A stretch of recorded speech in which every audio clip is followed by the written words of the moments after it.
हनुमान जी अजर हैं, अमर हैं। कलयुग में आज भी उनके जिंदा रहने के सबूत हैं।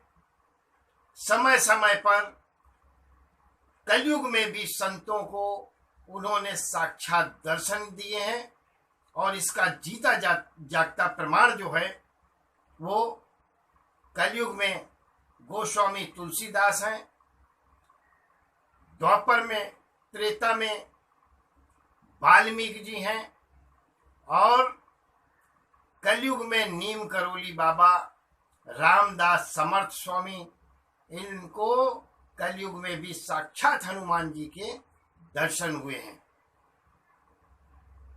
आज से लगभग 9000 वर्ष पूर्व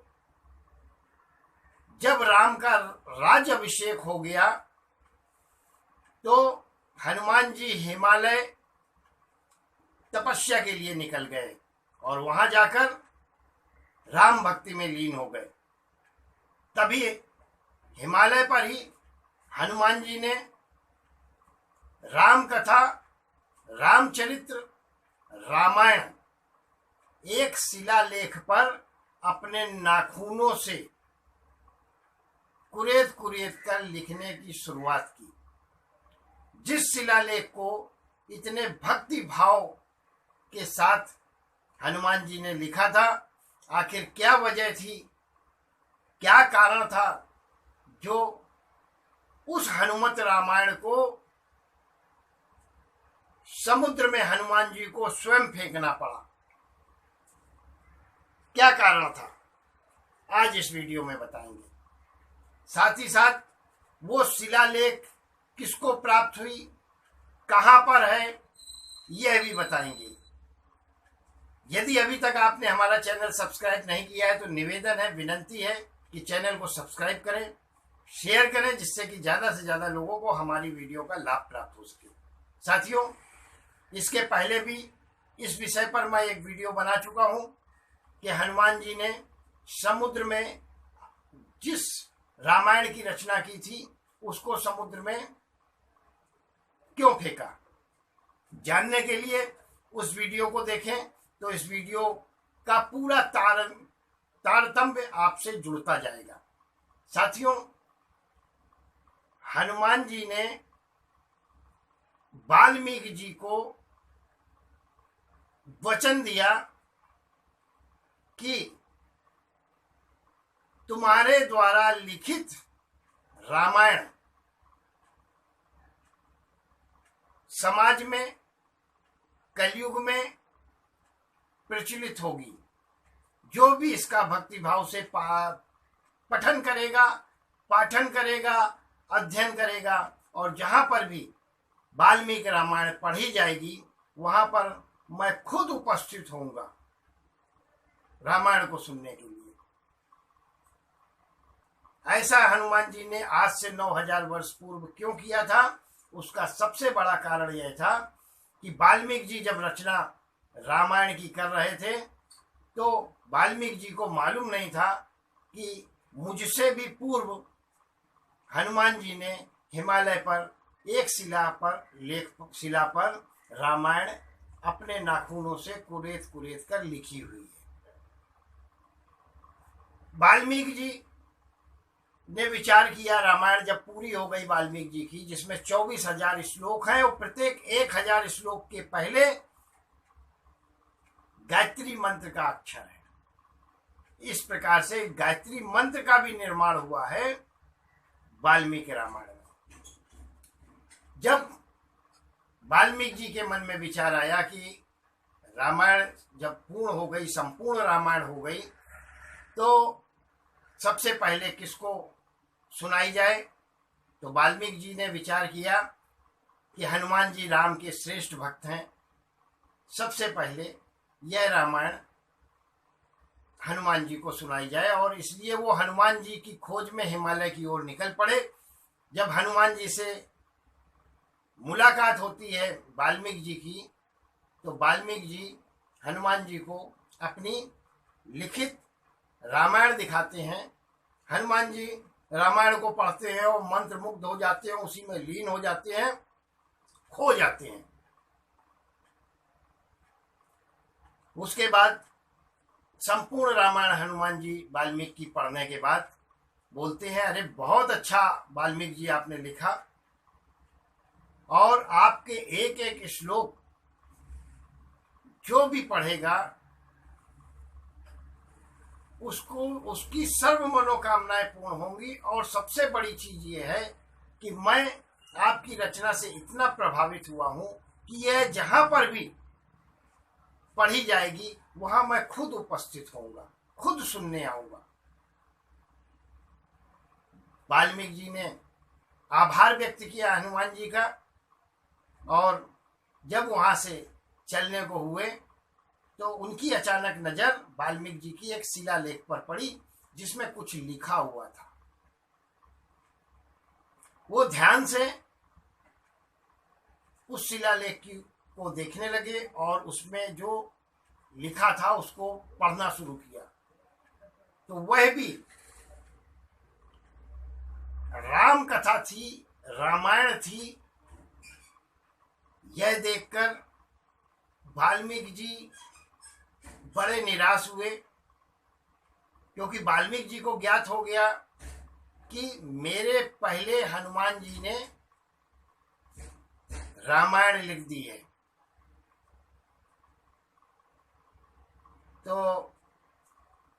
वाल्मीकि जी बोले हनुमान जी से कि इसमें तो आपने वो बातें लिखी हैं जो कि मुझे ही ज्ञात नहीं है राम के बारे में। आपकी यह रामायण जो पढ़ेगा हनुमान जी, तो फिर मेरी रामायण का तो कोई महत्व ही नहीं है आपकी रामायण के सामने। ऐसी स्थिति में देखकर हनुमान जी राम भक्त की पीड़ा वाल्मीकि समझ जाते हैं और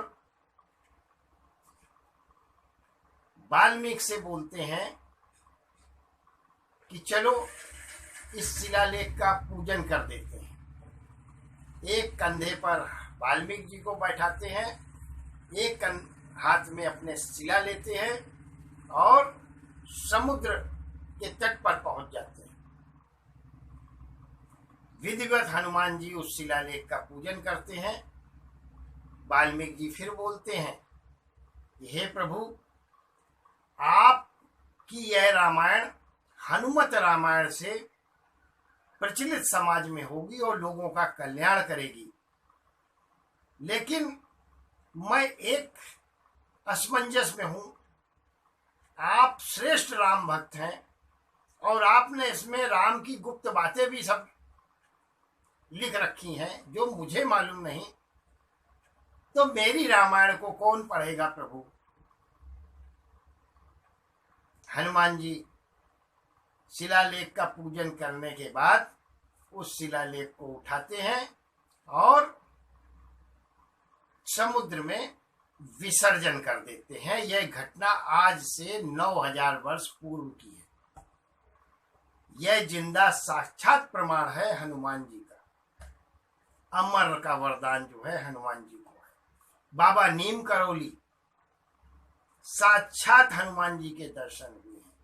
गोस्वामी तुलसीदास साक्षात हनुमान जी के दर्शन हुए हैं। रामदास समर्थ स्वामी साक्षात हनुमान जी के दर्शन हुए हैं। और आज भी हिमालय पर हनुमान जी विचरण करते हैं। और जिस घर में वाल्मीकि रामायण जैसा हनुमान जी ने आशीर्वाद दिया था वाल्मीकि जी को कि यह रामायण जहां पढ़ी जाएगी, वचन दिया था वाल्मीकि जी को, यह रामायण जहां पढ़ी जाएगी वहां पर मैं सुनने को उपस्थित होऊंगा। तो आज भी जिस घर में वाल्मीकि रामायण पढ़ी जाती है हनुमान जी उसे खुद सुनने आते हैं। अब आपके मन में चल रहा होगा कि वो शिलालेख का क्या हुआ जिसको हनुमान जी ने समुद्र में फेंका था। उस हनुमत रामायण का क्या हुआ जिसको हनुमान जी ने समुद्र में फेंका था। तो साथियों, कालिदास के काल में वो शिलालेख का एक पार्ट, हिस्सा, अवशेष कालिदास को प्राप्त हुआ था। कालिदास जी ने उस शिलालेख से जब अर्थ निकाला तो उनको यह बात समझ में आ गई कि यह जो श्लोक है वो हनुमंत रामायण से है, जो सबसे पहले रामायण हनुमान जी ने स्वयं लिखी थी। उसके बाद हनुमत रामायण का एक अवशेष गोस्वामी तुलसीदास को प्राप्त हुआ था, जिसमें गोस्वामी तुलसीदास ने एक श्लोक से अर्थ निकाला था कि यह हनुमत रामायण है और हनुमान जी के द्वारा लिखी गई है। इस चर्चा और इस कहानी को और इसकी सूचना लगते ही राजा भोज ने उस समय समुद्र में हनुमत रामायण को ढूंढने का अथक प्रयास किया। हनुमत रामायण जब राजा भोज को समुद्र से प्राप्त हुई तो उन्होंने सभा में विद्वान जो दामोदर मिश्र थे उनसे अनुवाद करने को बोला। तो विद्वान ने बताया सभा के कि यह वाल्मीकि से पहले लिखी गई हनुमत रामायण है, जिसे भगवान हनुमान जी ने आज से लगभग 9000 वर्ष पूर्व समुद्र में फेंक दिया था। तो साथियों, आपके प्रश्नों का यदि जवाब और जानकारी प्राप्त हुई तो बहुत बहुत आभार, बहुत बहुत धन्यवाद। आपने इतनी बड़ी चर्चा, इतनी बड़ी वीडियो जो अंत तक देखी। सत्य है कि आज भी हनुमान इस कलयुग में हमारे साथ हैं। भक्ति भाव से जो राम की पूजा करता है वहाँ पर हनुमान अपने आप प्रकट होते हैं। जो हनुमान की पूजा करता है, हनुमान जी आज भी उसकी रक्षा करते हैं। ईश्वर आपको हमेशा सुखी रखे, संपन्न रखे, स्वस्थ रखे। बहुत बहुत आभार, बहुत बहुत धन्यवाद।